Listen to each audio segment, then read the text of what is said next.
untuk kedua mempelai dan untuk kita semua.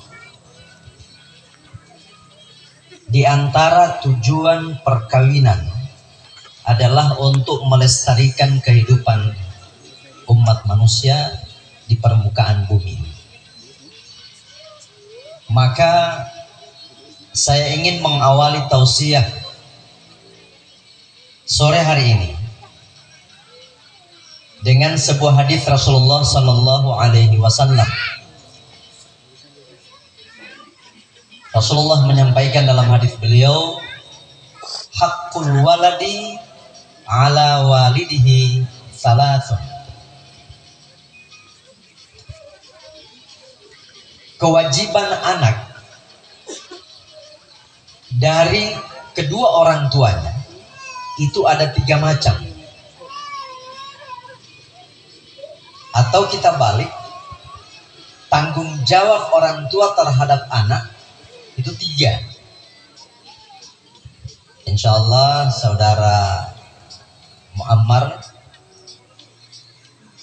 sekarang akan menjadi bapak rumah tangga. Dan bagi kita semua hadis ini juga perlu untuk menjadi perhatian kita. Ada 3 hak anak dari orang tua atau menjadi tanggung jawab orang tua terhadap anak. Yang pertama, ayyuhsinasmahu. Kata Nabi, kewajiban pertama orang tua terhadap anak adalah hendaklah memberi nama kepada anak dengan nama yang baik. Ayyuhsinasmahu. Berilah nama yang terbaik terhadap anakmu. Bapak Ibu kita yang hadir hari ini, sore hari ini, nama yang sudah disematkan kepada kita sekarang adalah nama yang terbaik yang telah dipilih oleh orang-orang tua kita. Tidak usah lagi pulang ke rumah, saya punya nama ini macam kurang bagus, saya mau suruh ganti. Ngomong hakiki itu. Nama yang sudah ada, kita sudah terima, ini adalah nama yang terbaik yang diberikan oleh orang tua kita. Nah, untuk saudara Muhammad dan kita semua yang insya Allah masih diberi kesempatan oleh Allah, diberi rizki berupa anak, tanggung jawab dan kewajiban pertama, berilah nama yang baik terhadap anak-anakmu. Kenapa? Karena kata Nabi, fa innakum satud'auna yaumal qiyamati bi asma'ihim. Karena pada hari kiamat, di saat semua umat manusia dikumpulkan Allah di padang mahsyar, setiap orang akan dipanggil sesuai dengan namanya. Masing-masing akan dipanggil dengan namanya. Oleh karena itu kata Nabi, berilah nama yang terbaik supaya di saat itu umat manusia mendengar panggilan nama itu dengan nama yang baik. Nah, persoalannya, yang dimaksud dengan nama yang baik ini seperti apa? Ini yang jadi masalah. Ada orang yang memahami nama yang baik itu adalah nama yang pernah disematkan kepada orang-orang yang terkenal. Misalnya di zaman Nabi, nama-nama yang baik itu adalah nama-nama sahabat Nabi. Nama wanita-wanita yang mulia bagi wanita. Kadang juga ada orang tua yang menilai nama yang baik adalah nama orang-orang yang terkenal. Saya punya anak ini, kalau laki-laki saya mau kasih nama Maradona. Ingat Bapak Ibu, setiap kita memberi nama kepada anak dan setiap kali nama itu disebut dan dipanggil orang, maka ada malaikat yang selalu mengaminkan dengan apa niat orang tua memberi nama terhadap anak. Jadi bergantung niat. Apa niat kita memberi nama terhadap anak kita? Saya mau kasih dia nama Utsman supaya dia menjadi seorang seperti sahabat Rasulullah yang bernama Utsman bin Affan. Saya mau kasih dia nama Umar. Saya mau kasih nama dia Aisyah dan seterusnya. Bergantung niat kita. Dan ini termasuk nama-nama yang baik. Ibu bapak, ingat Tidak semua kalimat dalam Al-Quran dinilai sebagai nama yang baik. Makanya harus memenuhi dua. Aku tanya dengan orang yang paham bahasa Arab, apa artinya ini? Dan ini ada kasus, Pak. Contoh di daerah saya, ada ibu, mohon maaf kalau pas kebetulan ada nama ini. Namanya Saira. Sangat islami. Ibu Saira. Sangat Islam. Gagah. Diambil dari Al-Quran. Padahal nama ini nama neraka. Ada neraka namanya neraka Sair kan? Neraka Sair. Ketika di Saira. Kalau Jahanam itu semua rata-rata orang tahu. Ada juga namanya di daerah saya itu namanya Ibu Hamia. Hamia juga nama neraka. Narun Hamia, api yang menyala-nyala yang berkobar.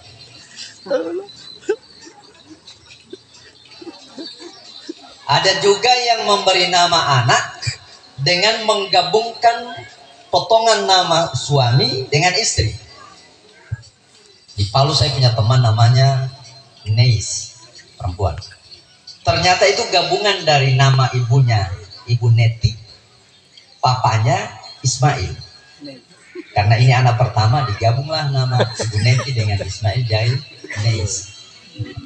Ada juga yang menggabung-gabungkan. Jadi masing-masing orang tua ini punya niat untuk apa dia beri nama anak. Ada seorang kakek, cerita lucu, ketika cucunya akan lahir, begitu lahir laki-laki, kakek ini bersyukur, alhamdulillah, wambu talai. Kata bapu, saya akan beri nama, belum maupun kalau ada yang sama, Tony, namanya Tony. Baru ada yang protes, bapu, nama yang terbaik itu kan ada dalam Al-Quran. Dia bilang, iya ada dalam Al-Quran itu. Mana Tony dalam Al-Quran? Ternyata dia dengar-dengar kan. Auzubillahi minasyaitonir rajim.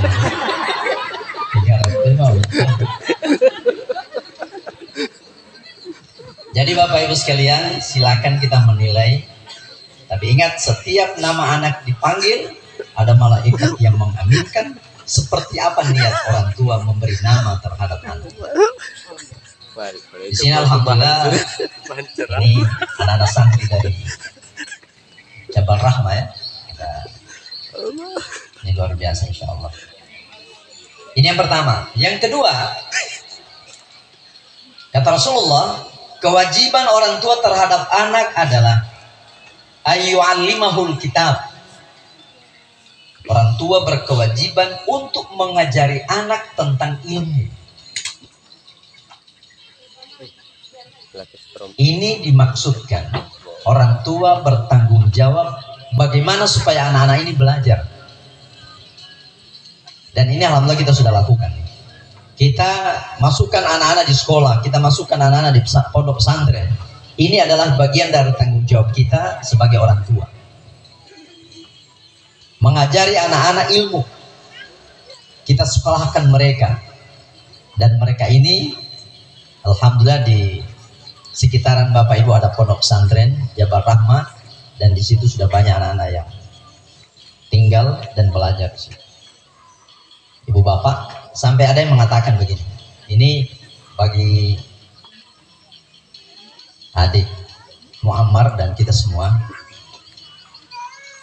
Ada seorang ulama mengatakan begini, ibu bapak, kalau boleh anak-anak kita yang masih kanak-kanak, kitalah orang yang pertama yang menjadikan anak ini bisa baca surah Al-Fatihah. Saya ulangi, sebagai orang tua hendaklah kita berusaha, kita adalah orang yang pertama yang mengajari anak kita bisa baca surah Al-Fatihah. Jangan serahkan sama guru. Kenapa? Kalau kita menjadikan anak kita ini bisa baca surah Al-Fatihah lantaran kita ajar, walaupun dia belum bisa baca, tapi kita pandu sampai pada akhirnya Al-Fatihah itu dia hafal. Ingat ibu bapak, setiap kali dia baca surah Al-Fatihah, kapan saja selama hidupnya, kita orang yang pertama mendapat nilai pahalanya. Kalau untuk kemudian yang untung ini guru di TPQ, guru TK, mereka ini yang mengajari anak-anak kita yang belum tahu apa-apa, langsung bisa baca Al-Fatihah, langsung lantaran guru itu, maka yang dapat pahala guru itu. Setiap kali anak ini baca Fatihah selama hidupnya, guru itu dapat pahala dari itu. Walaupun ada yang mengatakan orang tua juga dapat, karena orang tua yang kasih masuk itu anak di sekolah itu. Kalau bukan orang tua kasih masuk di situ, itu guru tidak ngajar itu anak. Tapi yang paling afdal, orang tua adalah orang yang pertama yang menjadikan anak itu dia hafal surah Al-Fatihah. Selama hidup, setiap kali dia baca Fatihah di dalam salat, kapan saja orang tuanya selalu mendapatkan nilai pahala dari bacaan. Yang kedua, jadi kewajiban yang kedua adalah menyekolahkan anak-anak. Dan yang ketiga, ini alhamdulillah Pak Haji Kaprawi sudah laksanakan, ayuzawijahu idza adraka, menikahkannya bila sudah memungkinkan untuk itu. Menikahkan anak ini menjadi tanggung jawab yang ketiga bagi kedua orang tua. Oleh karena itu Bapak Ibu sekalian dimuliakan Allah, bagi kita yang insya Allah masih diberi oleh Allah keturunan dan teristimewa kepada kedua mempelai, tiga kewajiban ini hendaklah kita ingat. Yang pertama, berilah nama yang terbaik buat orang anak-anak. Yang kedua, sekolahkan mereka.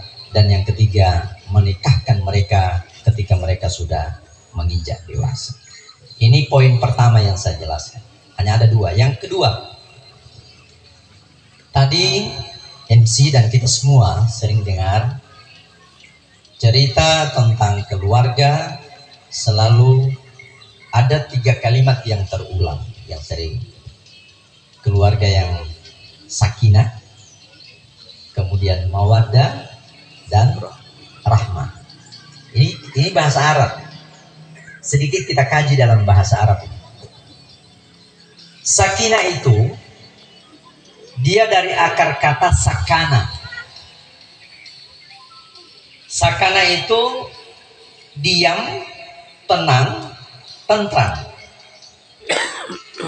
Kenapa pisau dalam bahasa Arab namanya sikin? Pisau itu bahasa Arabnya sikin, pisau. Dari kata sakana, tenang, aman, tentram. Kenapa pisau disebut sikin? Dalam kajian bahasa Arab, karena pisau ini kalau sudah diletakkan di leher sembelihan, kemudian pisau itu difungsikan untuk menyembelih leher sembelihan, ketika ayam itu sudah disembelih, maka jadilah dia sakinah. Itu ayam sudah tidak terbang kemana-mana, dia sudah tidak lari kemana-mana, dia sudah tidak bergerak lagi. Kenapa? Karena fungsi sikin telah ada di ayam itu. Jadi pisau dapat menenangkan ayam yang tadinya merontak-rontak. Begitu disembelih dengan pisau, jadilah dia tenang. Itu namanya sakinah.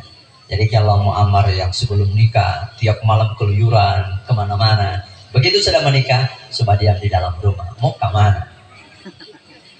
Sakinah, diam di dalam rumah, tidak boleh kemana-mana. Ada istilah mawaddah. Ibu bapak, mawaddah itu padanannya al-mahabbah, rasa cinta. Sedangkan rahmah itu kasih sayang. Beda mawaddah dengan rahmah.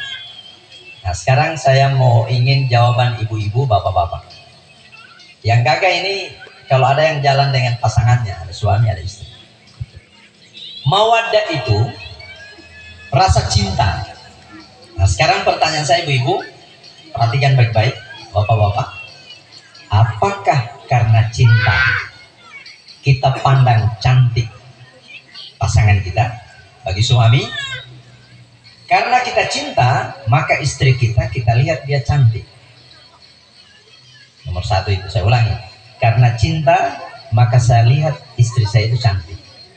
Atau karena cantik, saya jadi cinta. Oh, dia malah metode bapak-bapak. Kalau ada ibu di samping bahaya.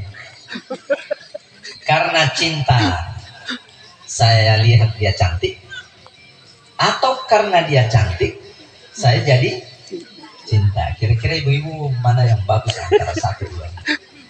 Karena cinta jadi cantik atau karena cantik jadi cinta? Lantaran cinta maka dilihat cantik. Mantap. Kalau itu jawaban ibu-ibu. Baik.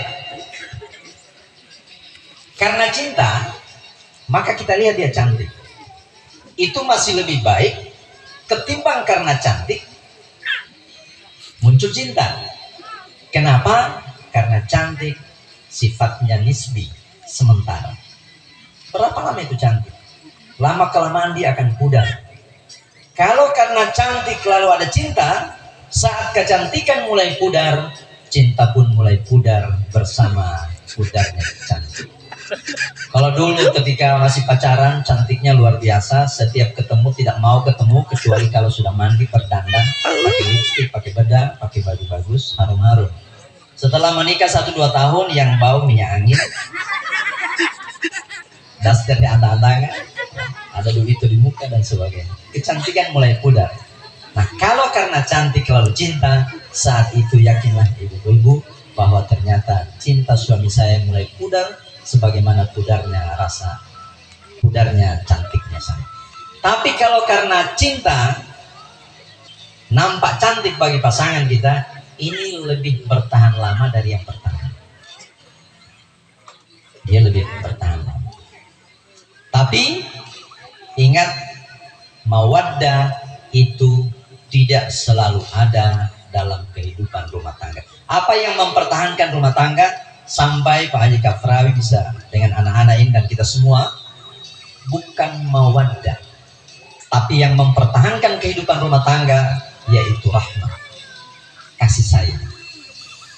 Ibu bapak, saya mau tanya, ketika kakek nenek jalan di jalan raya kemudian bergandengan tangan, saya mau tanya, kira-kira itu akibat mawaddah atau rahmah? Tibapul nenek Aita. Rahmah. Ketika suatu saat ada kakek nenek jalan bergandengan tangan lewat di depan rumah suami istri yang baru kawin, ngohui hehe ngeta. Baru dia Pak Tua bilang, coba kan lihat, Tibapu dan nenek setua-tua tapi masih mesra. Dia rumah di bapu, wolo. Ya tambah mah bangang ngolawak. Oleh Aita ini anak. Itu bukan mawaddah. Yang ada saat itu adalah rahmat. Sudah tidak ada lagi cerita cinta bagi orang-orang tua.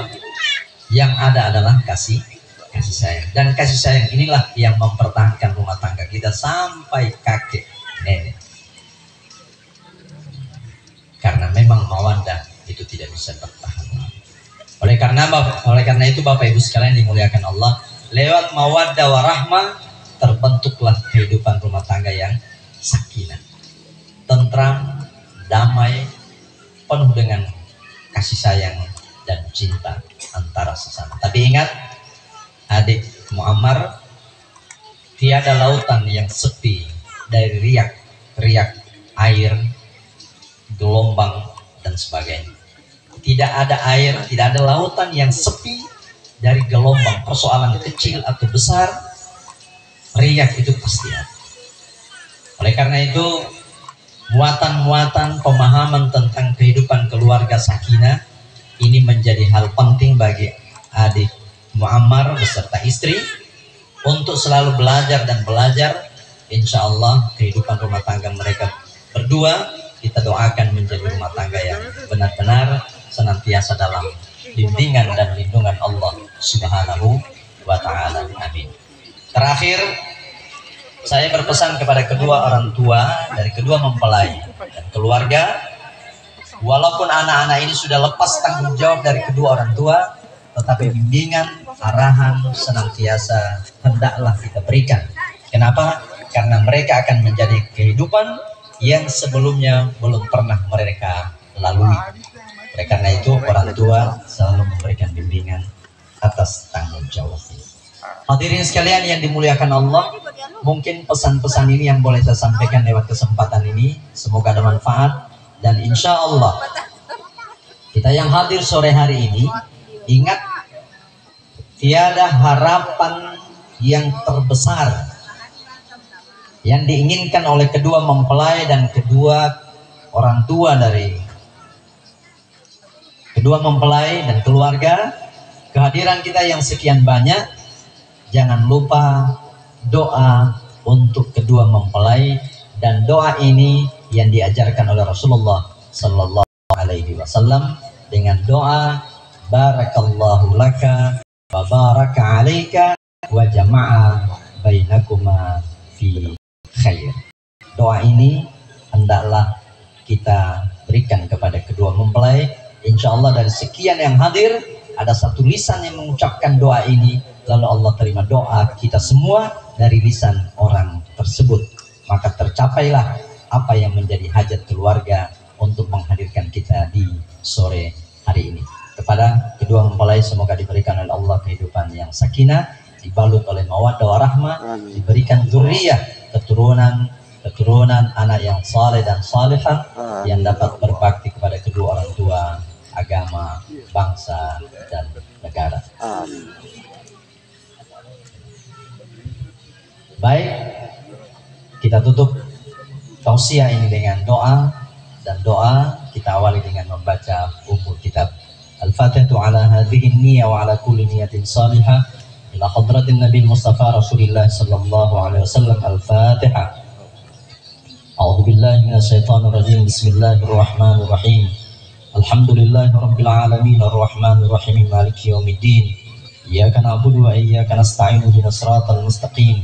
Siratal ladzina an'amta 'alaihim ghairil maghdubi 'alaihim waladdallin. Amin. Bismillahirrahmanirrahim. Alhamdulillahi rabbil alamin.